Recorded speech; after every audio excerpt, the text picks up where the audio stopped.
वक्रतुण्डं महाकाय सूर्यकोटिसम्प्रभ निर्विघ्नं कुरु मे देव सर्वकार्येषु सर्वदा। मंगलम भगवान विष्णु मंगलम गरुड़ध्वज मंगलम पुंडरीकाक्ष मंगलाय तनो हरि। देखिए, अब आज से हम शिव पुराण कथा आप लोग को भेजेंगे, लेकिन अभी है कि कार्तिक तो खत्म हो गया है, लेकिन कल त्रिजटा का आज नहान था, कल सुंदर द्विज का है। तो कल क्या करना है कि थोड़ा सा बेसन ले लीजिए, वही बेसन में थोड़ा सा हल्दी डाल दीजिए। कल वैसे बृहस्पतिवार है, थोड़ा सा डाल के घर में अपने पूरे शरीर में लगा के नहा लीजिए। और नहाने के बाद थोड़ा सा सीता माता का नाम लीजिए। नहीं, सीता माता थोड़ा सा छोटा सा आटा का बना लीजिए, आँख मुँह सब बना के उनको देखिए सुहाग का सामान चढ़ता है सीता मैया के, जैसे चूड़ी है, बिंदी है, आलता है, टिकुली है, सब चढ़ता है। चढ़ा के और सीता मैया के चढ़ाने के बाद सीता जी का कथा सुन लीजिए।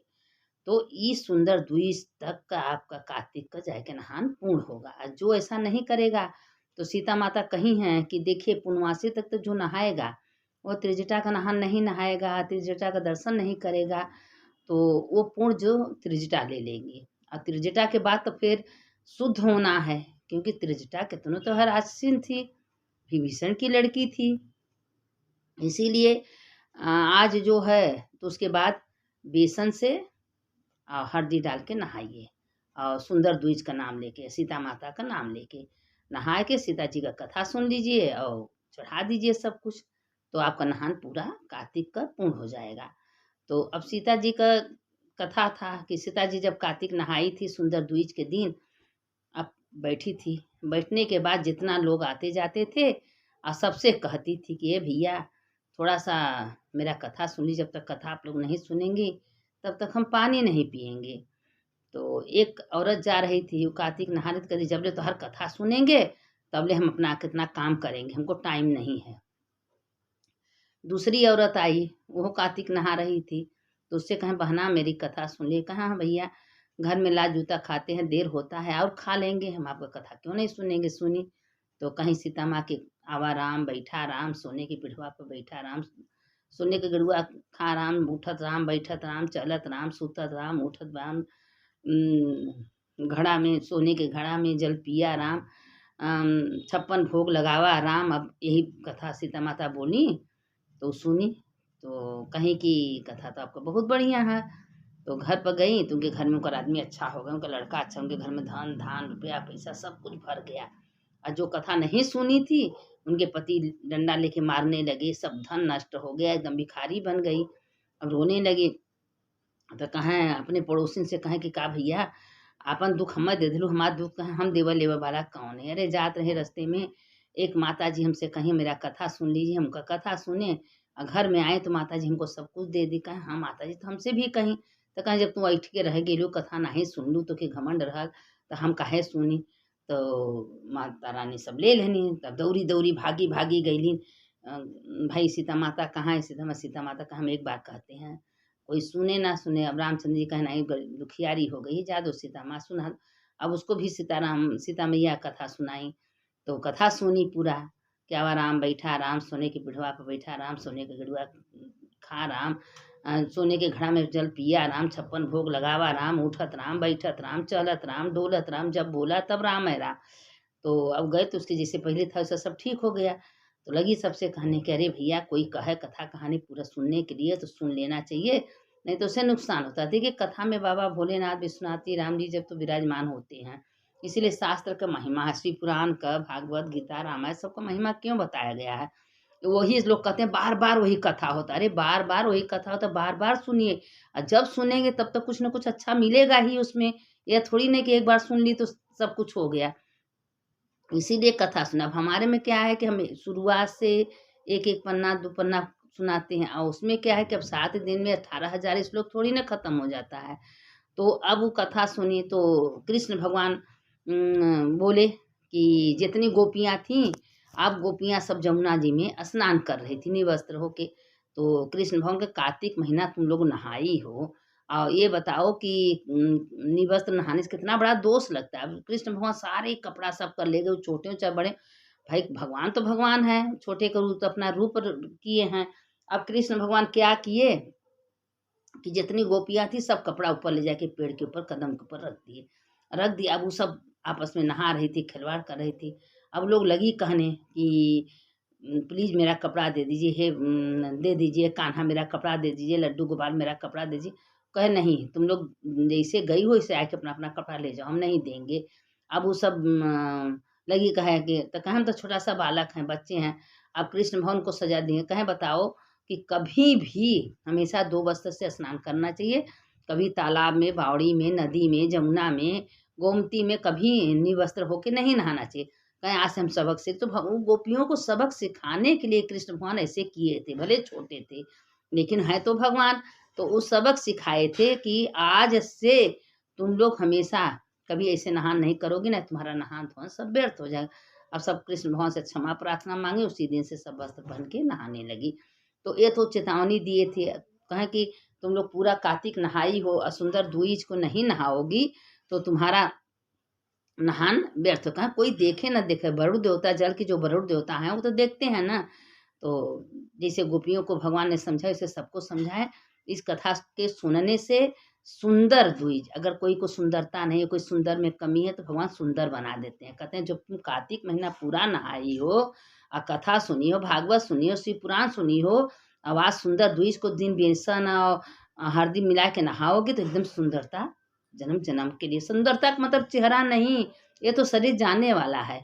अभी आज हम बोल रहे हैं, अभी 2 मिनट में शिव अगर शक्ति निकल गया तो ये शरीर ले जाके 1 घंटा के अंदर लोग जला देंगे। तो इसके सुंदरता का सुंदरता मन का होता है। मन आपका सुंदर होना चाहिए, मन विचार सुंदर हो जाए। कभी मन में बुरी भावना नहीं आना देना चाहिए, कभी किसी के प्रति द्रोह विद्रोह नहीं करना चाहिए। उसको भगवान कहते हैं जन्म जन्मांतर तक तुम सुंदर होगी।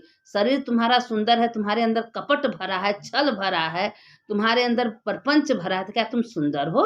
उसको सुंदर नहीं कहते हैं, सुंदर कहते हैं मन का सुंदर।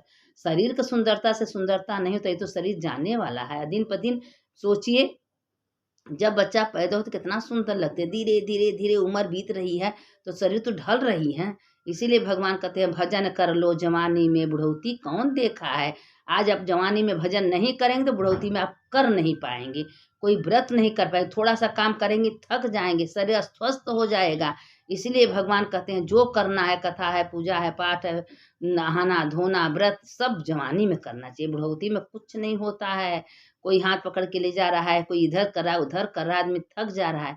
जितना ताकत जवानी में रहता है उतना कुछ नहीं होता। इसीलिए भजन कर लो जवानी, बुढ़ौती कौन देखा। बुढ़ौती का प्रपंच मत रखो कि हम बुढ़ौती में करें, बुढ़ौती आएगा नहीं आएगा कौन देखा है। तो इसीलिए भजन कीर्तन का कोई नियम नहीं होता, उसको करना चाहिए। अब ये तो सुंदर द्विज का कथा था। अब कल आप लोग नहा के धो के सीता माता का पूजा वूजा कर लीजिएगा और कथा सुन लीजिएगा। सुनने से पूरा कार्तिक नहाने का पुण्य आपके खाता में पहुंच जाएगा। तो ये कार्तिक का पूर्ण हो गया। अभी मैं थोड़ा सा एक शिव पुराण का थोड़ा सा कथा डाल दे रहे हैं आज से, अब कथा तो शुरू हो जाएगा। अब देखिए, शंकर जी पार्वती जी हमेशा संध्या सवेरे विचरते रहते, वो तो 24 घंटा घूमते रहते हैं। नंदी को बुलाते हैं, चल देते हैं, हर जगह जगह जाते हैं। तो एक जगह देख रहे थे, एक धोबी थी, सबके घर घर का कपड़ा धो रही थी। तो कपड़ा धोने जा रही थी, लेकिन तो मारे उसके पति मना के तुम कपड़ा लेने मत जाया करो, मत धोने। तो कहे क्यों, कहे तुमको तो हम किसी का जवाब तो नहीं दे, सब उसको ताना मारे, तो उसको कोई औलाद नहीं था। कहे तुम बाजिन हो, तुम बाजिन, बाजिन का मुंह नहीं देखना है, बाजिन का मुंह देखना पाप। अरे बाजिन होना क्या अपने बस का है? जो भगवान जितने भाग्य में लिखे रहते हैं तो ही तो देते हैं। अब वो हमेशा कहे, अब बेचारी घर में जाती थी तो खूब अपना रोती थी। अब रोते रोते एक दिन क्या हुआ कि जब रो रही थी तो एक दिन अपने घर में गई, बैठ कर उसके पति कहें तुमको मना करते हैं तुम मत जाया करो, तो क्यों जाती हो? तो कहें कि नहीं हम इसलिए जाते हैं कि इसी बहाने जो है कपड़ा भी धो देंगे, मन हेर फेर हो जाएगा। अब बताइए कि इसमें मेरा क्या दोष है? तो कोई उसको बताया कि देखिए वहाँ शिव पुराण हो रहा है, वहाँ बहुत बड़े पंडित विद्वान सब आए हैं, एक बार वहाँ जाके मिलिए। तो शिव कथा का सुनने का कितना बड़ा महत्व है।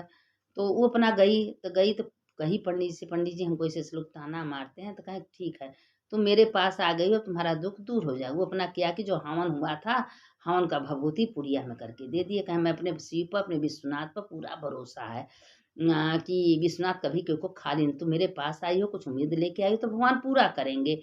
तो इसीलिए कहते हैं एक औरत औरतें का दुश्मन होती हैं। अगर कोई कमी हो गया, बेसी हो गया, कोई दुख है, तकलीफ है, तो एक औरतों को ताना मार मार के धैर्य नहीं देती। कोई दुख तुम्हारे ऊपर भी आ सकता है, उसको आज तुम ताना सुना रही हो, मार रहे हो, दुख तुम्हारे पास आता है। एक औरतें औरतें का दुश्मन होती हैं। गली देखिए, मोहल्ला टोला हर जगह एक औरतें दूसरे का बुराई करने के लिए तैयार है। बुराई करना, परपंच करना, दूसरे का चुगली करना।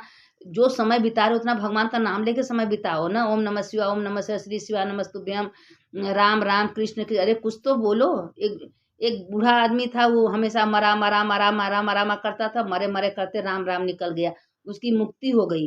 भगवान के नाम लेने से तुम्हारा जीवन सुधर जाएगा। देखिए प्रहलाद है, ध्रुव है, मीराबाई है, इन लोग बचपन से ही भगवान का तो नाम लिए, आज लोग चमक रहे हैं। आज जीवन में कितने पुस्त बीत गए, आज उन लोगों का नाम हो रहा है कि मीरा का नाम सब लेता है, ही है, ध्रुव का नाम लेता है, प्रहलाद का नाम लेता है, कर्माबाई का नाम लेता है, जो आज भी अच्छे अच्छे लोगों का लोग नाम लेते हैं हर कथा पुराण में। तो ये लोग क्यों नहीं समझते हैं कि चुगली बुराई करने से अपना जो पुण्य है उसको दे देते हैं, उसका पाप अपने ऊपर आता है। कभी किसी का चुगली बुराई नहीं करना चाहिए।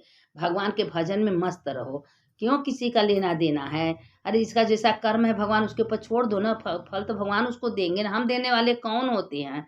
इस डोर का जीवन का भार प्रभु तुम्हारे हाथों में। इस जीवन का भार भोलेनाथ को दे दो ना, भार तो वो संभालेंगे। हम काहे को प्रपंच में लोका ढंढन में पड़ रहे हैं।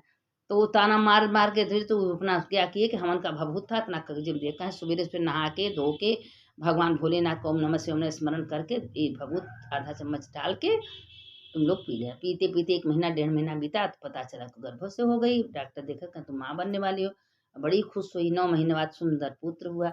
अब जो जो ताना मारा था, मेहना मारा था, सबके घरे में उसके पति मिठाई पहुँचा दिया। कहें हमारे के यहाँ थोड़ा सा कथा पुराण है, आप लोग आ जाइए। सबको बुलाए तो कहें जा हम क्षमा करना, हम गलती हो गया कहे।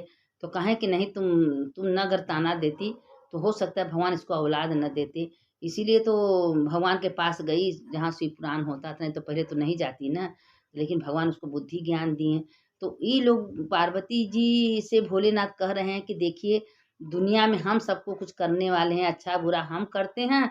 ये लोग अपने आप को विद्वान बन जाते हैं, पंडित बन जाते हैं, ये लोग गुणी बन जाते हैं। अब बताइए अच्छा बुरा अपने कर्मानुसार मिलता है।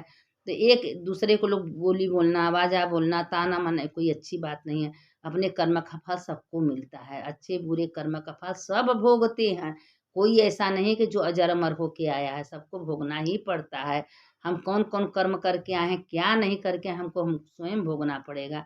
हाँ, ये है कि भगवान रास्ता दिखाते हैं कि अगर तुम भगवान का नाम ले रही हो, भगवान का जप कर रही हो, पूजा कर रही हो, गंगा स्नान कर रही हो, तो धीरे धीरे धीरे धीरे तुम्हारे पिछले जन्म का पाप नष्ट हो जाएगा। अब जिसको गंगा नहीं है, गंगा गंगा करके ओम गंगे चेमने च गोदावरी सरस्वती नर्मदे सिंधु कावेरी जलेस्मिन सन्निधिम, गंगा का नाम लेके नहीं, हर हर गंगे हर हर गंगे, हर हर नर्मदे गंगे, हर हर नर्मदे, कुछ भी बोल के नहाइए, आपका पाप नष्ट हो जाएगा।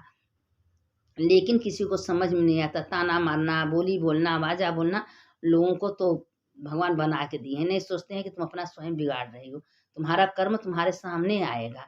तुम किसी को कष्ट दे रही हो, तुम्हारे वजह से किसी को आंसू आ रहा है, तो समझ जाए उसका फल हमको भोगना ही पड़ेगा। तो इसीलिए ये सोचना चाहिए कि हमसे सबको सबको सुख मिले, किसी से दुख ना हो। क्योंकि सबके अंदर परमात्मा का ही वास। अगर शिव गया तो सब हो गया। सबके अंदर दीदार करो, सबके अंदर देखो कि सब शिव हैं। आप मंदिर में जा रही हैं, भगवान को जल चढ़ा रही हैं, ठीक है, लेकिन सबके अंदर तो वही भगवान को देखो कि सबके अंदर वही परमात्मा का वास है। और मंदिर जाना अच्छी बात है, जल चढ़ाना अच्छी बात है, जितना पग जाएंगे उतना अश्वमेध यज्ञ होगा। तो लेकिन सबके में तो परमात्मा देखे कि हमारे वचन से, हमारे कर्म से कभी किसी को दुख ना हो, किसी को आंसू ना हो, किसी को ठेस न पहुँचे।